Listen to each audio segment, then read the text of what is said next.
आप कहते हैं कि हम टेंशन में हैं महाराज जी, बड़ी टेंशन है, टेंशन भी है, और आप कहते हैं कि हमारी गाड़ी भगवान चला रहे हैं, हमें भगवान पे भरोसा है। या तो भरोसा होगा या तो चिंता होगी, दोनों एक साथ कभी नहीं हो सकते, है ना।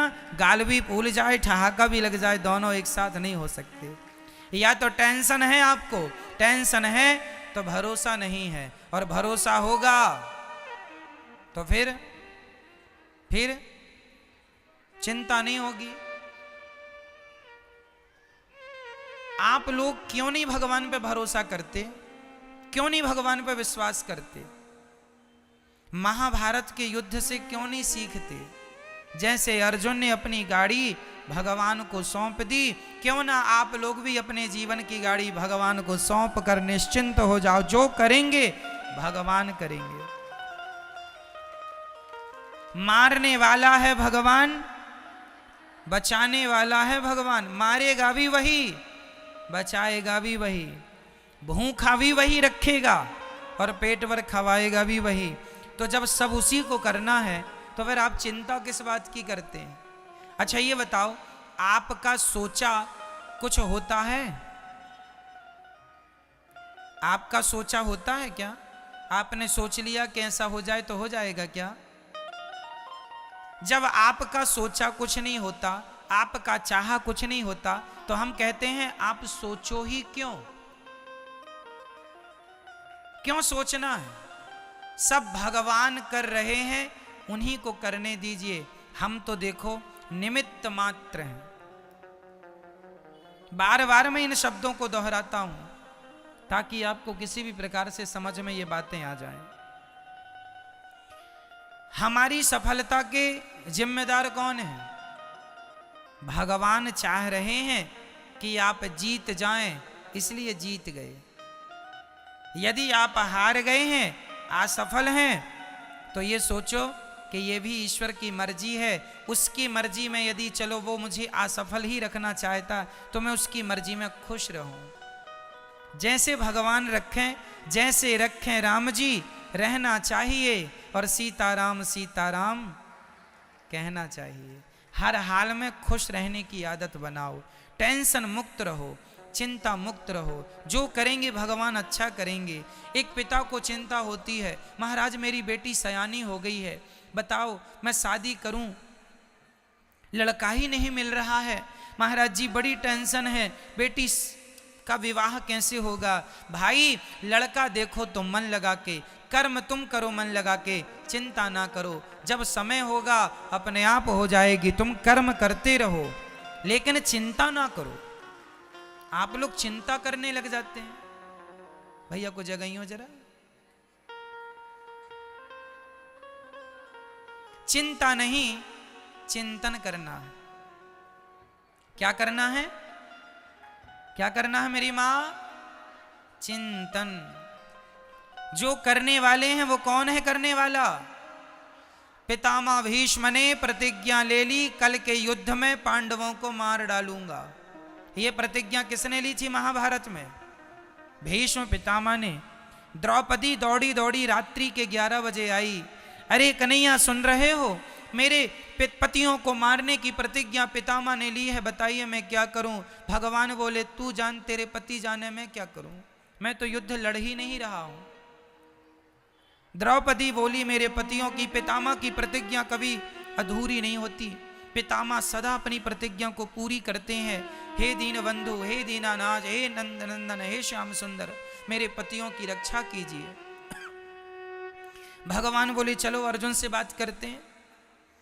अर्जुन के पास गए तो अर्जुन बढ़िया खर्राटे दे के सो रहे थे, खर्राटे मार रहे थे, बढ़िया गहरी नींद में सो रहे थे अर्जुन। भगवान ने जगाया, अर्जुन जागो। अर्जुन ने कहा क्या हुआ, क्यों जगा रहे हो आधी रात को? भगवान ने कहा कल के युद्ध में पितामह ने प्रतिज्ञा ली है, कल तुम्हें मरना होगा, पांडवों को मारने की प्रतिज्ञा पितामह ने ली, कोई योजना बनाओ, रणनीति बनाओ, कल का युद्ध कैसे करोगे? तुम सो रहे हो। अर्जुन ने कहा कन्हैया सोने दो, आप भी सो जाओ मेरे पास, यहीं सो जाओ।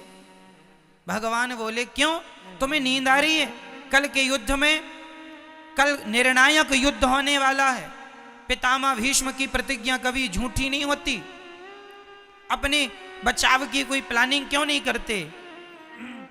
अर्जुन ने मुस्कुराते हुए कहा, कन्हैया, जिसके रक्षक आप हो उस व्यक्ति को चिंता करने की क्या जरूरत है? हम तो निश्चिंत सो रहे हैं, आपके भरोसे सो रहे हैं। हम तो आपके भरोसे सो रहे हैं कि हमारे रक्षक तो भगवान श्री कृष्ण हैं। आपके होते हुए पितामह हमें मार डालेंगे क्या? ये अर्जुन का क्या था? ये अर्जुन का क्या था? देखो, जहां विश्वास पुष्ट है, जहां विश्वास अधिक है, क्या वहां चिंता है? और जहां चिंता है मतलब वहां विश्वास। तो आप में से कितने लोगों को भगवान पर विश्वास है? यदि है तो फिर अब ये बताओ कि आप में से चिंता किस किस को है? मेरी मां, चिंता नहीं, सौंप दो, अब सौंप दिया इस जीवन का सब भार तुम्हारे हाथों में है। जीत तुम्हारे हाथों में है, हार तुम्हारे। कर्म करना हमारा काम है, कर्म करना हमारा काम। कर्म हम करें, उसका परिणाम क्या होगा ईश्वर जानते हैं। इसलिए निश्चिंत हो जाओ भगवान के भरोसे। टेंशन नहीं, चिंता, खुश रहा करो, प्रसन्न रहा करो। ये सोचकर कि ये आज बताओ सूर्य भगवान आए, किसकी मर्जी से आए, आपकी या मेरी? बोलो मेरी मां। आज रात होगी किसकी मर्जी से? ईश्वर की। ये सृष्टि चल रही है किसकी मर्जी से? हम लोग लड़कपन से जवान हो गए, जवान से बुढ़े हो गए, किसकी मर्जी से आप बदल रहे हैं? आप क्यों नहीं, कल पैदा हुआ बच्चा आज ही जवान क्यों नहीं हो गया? उसे जवान होने में क्यों 20-25 साल लगते हैं? तुम्हारे हाथ में सब कुछ है तो तुम पैदा होते ही जवान हो जाओ ना। क्यों? तुम्हारा कुछ भी नहीं है। तुम्हारी ग्रोथ जो दिन दिन होती है वो तुम्हारी मर्जी से नहीं होती, ईश्वर की मर्जी से होती है। इसलिए सब ईश्वर के अधीन है। भगवान का चिंतन करना सीखो, भगवान पर विश्वास करना सीखो, भगवान के चरणों में आत्मसमर्पण करना सीखो। जब आप समर्पण कर देंगे तो आपकी गाड़ी भगवान ही चलाएंगे, उनके भरोसे खुश रहा करो बस। हम लोग अहंकार कर लेते हैं, जरा सा कमाने लग गए, जरा सा पैसा कमाने लग गए, हम कमा रहे हैं, हम पैसे वाले हैं, हम ये हैं वो हैं। अहंकार तो देखो आदमी का, आजकल का आदमी ना ऐसे चलता कैसे, ऐसे ऐसे अकड़ देखो जरा, ऐसे चलता है जैसे ये राजा हो, सब इसके गुलाम हैं। आप लोगों के पास कितना पैसा है? 10 लाख, 20 लाख, 1 करोड़, 10 करोड़, 50 करोड़, 1 अरब, 10 अरब, 100 अरब, कितना? जितना बोल रहे हैं इसी के अंदर होगा जो भी होगा।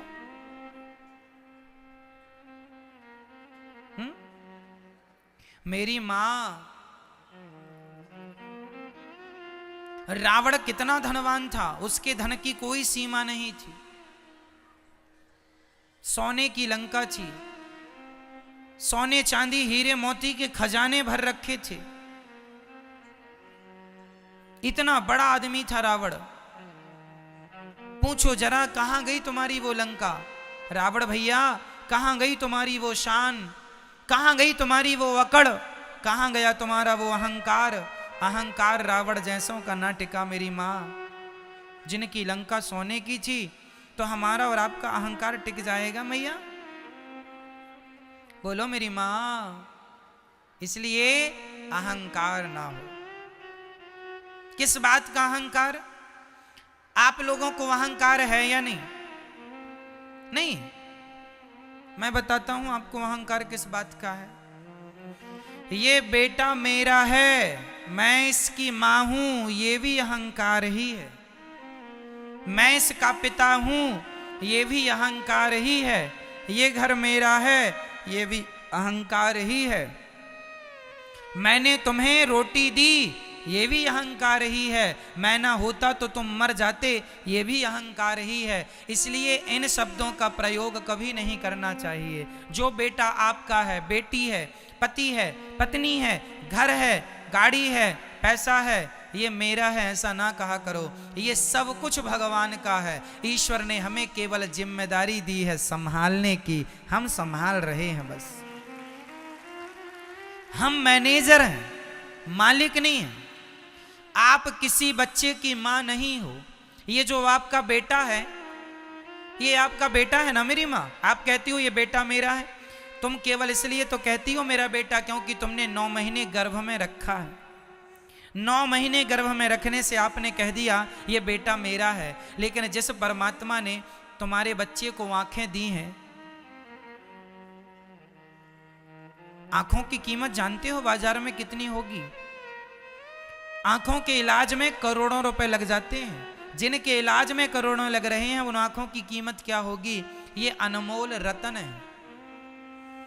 परमात्मा ने आंखें दी, परमात्मा ने सुनने को कान दिया, परमात्मा ने चलने को पांव दिया, परमात्मा ने खाने को बोलने को मुंह दिया, सब ईश्वर ने दिया। तुमने तो केवल 9 महीने पेट में रखा, तो पेट में रखे हो इसका इतना अहंकार कि ये मेरा बेटा है।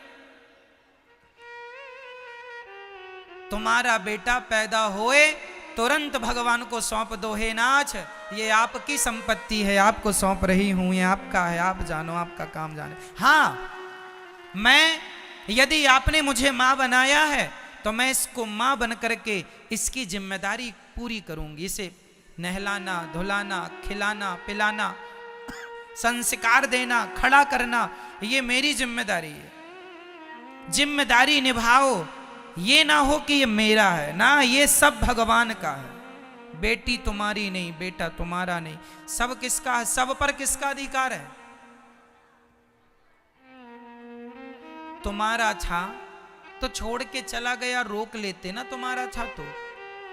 इसका मतलब तुम्हारा तो था ही नहीं, तुमने तो झूठा अहंकार बना लिया ये मेरा है। यही बात अपने पिता को, मतलब हर बाप को याद रखनी चाहिए। कोई तुम्हारा नहीं है। जिस घर में आप रहते हो वो घर आपका नहीं।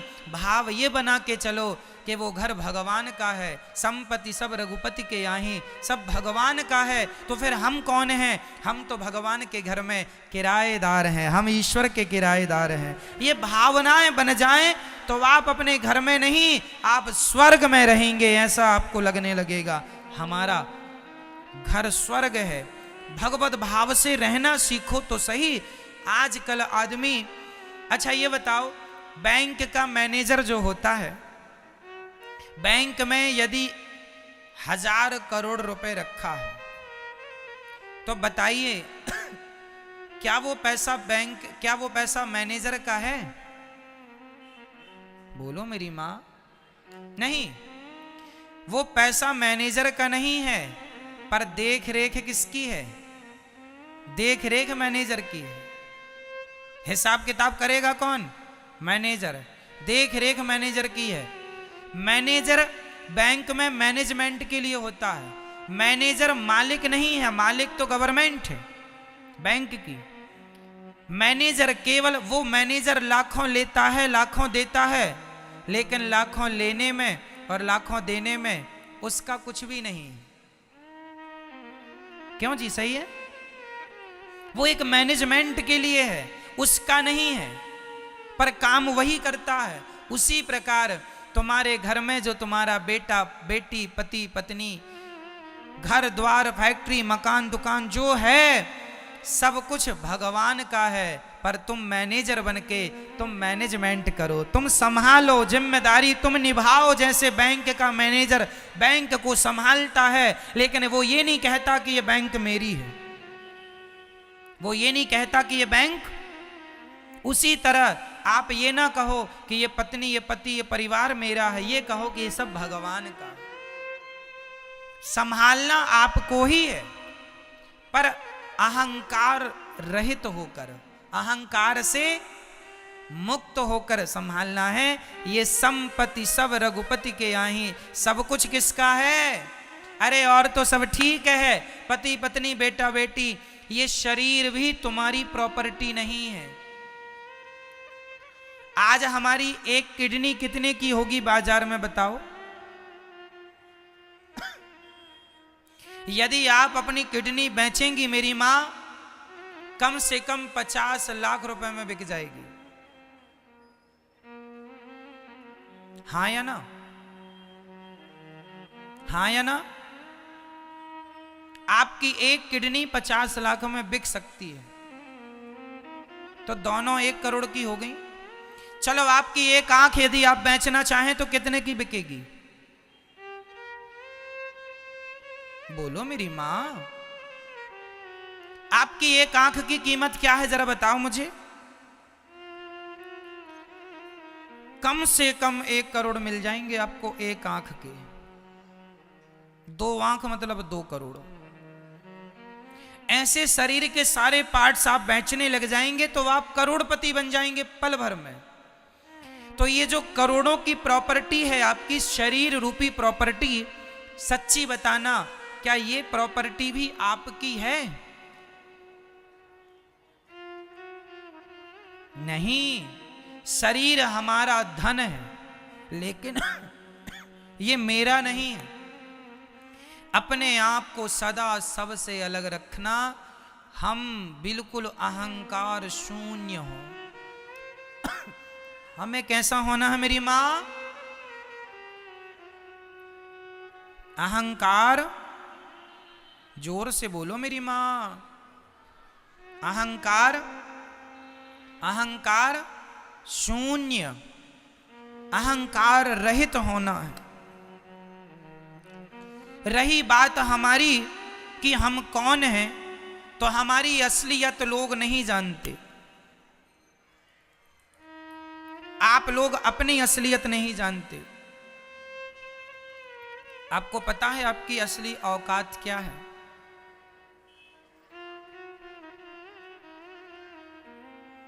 नहीं पता? हमारी असली औकात क्या है? छोटे मुंह बड़ी बातें हैं, बुरा ना मानना मेरी बातों का, लेकिन मैं आपको आपकी औकात दिखाऊंगा। हम सबकी असली औकात क्या है? जो हम लोग बड़ी बड़ी बातें करते हैं, बड़ी बड़ी गाड़ियों में, बड़े बड़े महंगे महंगे गद्दों में लोग सोते हैं, बड़े बड़े बंगलों में लोग रहते हैं। ठीक है, आप बड़े बंगले में, बड़ी गाड़ी में, बड़े आलीशान जिंदगी जी रहे हैं, लेकिन कब तक? एक दिन आपको इन बंगलों से, इन गाड़ियों से उतरकर एक दिन अंत में एक लकड़ी की सैया पर सोना पड़ेगा। लकड़ी का बिस्तर होगा जिसे चिता कहते हैं। सही कह रहा हूं क्या मैं?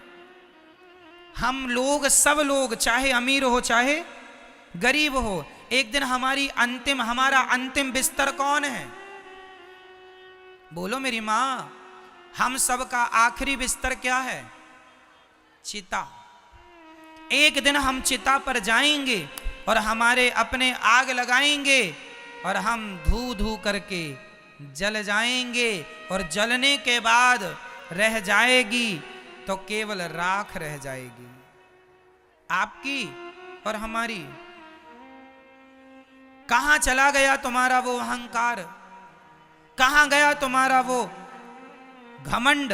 मेरी गाड़ी, मेरा बंगला, मुझे जानता नहीं मैं कौन हूं? जानता हूं साहब, आज नहीं कल मुट्ठी भर राख बन जाओगे, फूंक मारने से उड़ जाओगे। ये आपकी और हमारी अंतिम औकात यही है कि हम मुट्ठी भर राख हैं, फूंक मारने से उड़ जाएंगे। आज कर लो तुम बड़ी बड़ी बातें, कर लो खूब घमंड, मैं ये हूं, मैं वो हूं, मुझे नहीं जानते, मेरी पहचान ऊपर तक है, ऐसा लोग कहते हैं।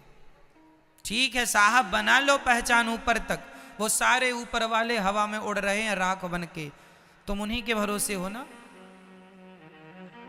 इसलिए हमारी असली औकात हमारी मुट्ठी भर राख बनना है। इसलिए हम अहंकार ना करें, शांति से जीवन जिएं। थोड़ा अपमान हो सह लो, थोड़ा सम्मान हो मस्त रहो, खुश रहो, ना अपमान में उलझो ना सम्मान में उलझो, भगवत चिंतन करते रहो। श्रीमन्नारायण चरणौ शरणम शरणम प्रपद्ये श्रीमते नारायणाय नमः। हे श्रीमन नारायण, हम आपके चरणों की शरण ग्रहण करते हैं। हे नाथ, हमें स्वीकार कीजिए। बोलो हे श्रीमन नारायण, हम आपके चरणों की शरण ग्रहण करते हैं। हे नाथ, हम कामी हैं, क्रोधी हैं, लोभी हैं, अहंकारी हैं। हे नाथ, हम पापी हैं, अधम हैं, नीच हैं। हे नाथ, हमें स्वीकार कीजिए। हे नाथ, जैसा हूं जैसी हूं आपकी हूं, आपका हूं। हे नाथ, मुझे स्वीकार कीजिए। हे श्रीमन नारायण, मैं आपको कभी भूलूं नहीं, सदा आपका स्मरण बना रहे, चिंतन बना रहे, ये जीवन का सार है। हमारा जीवन बहुत छोटा है, थोड़ा है, लेकिन बातें बहुत बड़ी हैं, बहुत बड़ी। कभी खत्म नहीं होती बातें, कभी अहंकार का कोई अंत नजर नहीं आता। जबकि हम नश्वर हैं, नाशवान शरीर पाए हैं, फिर भी देखो अकड़ तो देखो। आदमी ऐसे अकड़ दिखाता है जैसे कभी मरेगा ही नहीं।